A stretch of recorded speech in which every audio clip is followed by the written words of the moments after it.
Pasintabi naman dahil maselan ang susunod naming ibabalita.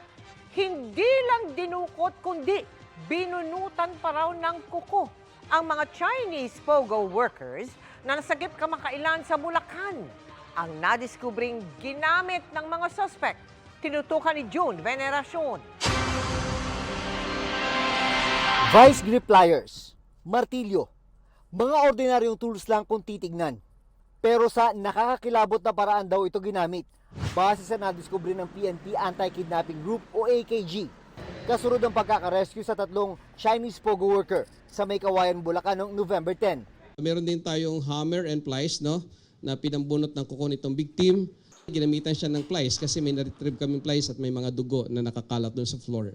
Sabi ng PNP AKG, ang pag-torture sa mga victim ay karaniwang paraan ng mga Chinese kidnapper para puwersahin ang kanilang mga kamag-anak na magbayad ng ransom.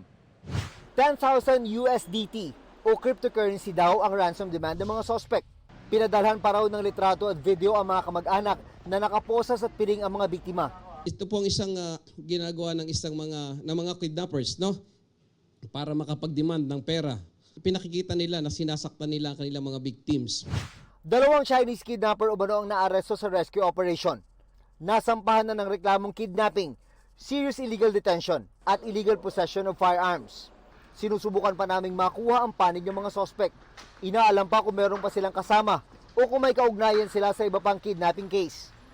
Sa record ng PNP AKG, ang insidente, ang unang POGO-related kidnapping case ngayong taon, 18 naman noong 2022. Para sa GMA Integrated News, June Veneracion, nakatutok, 24 oras.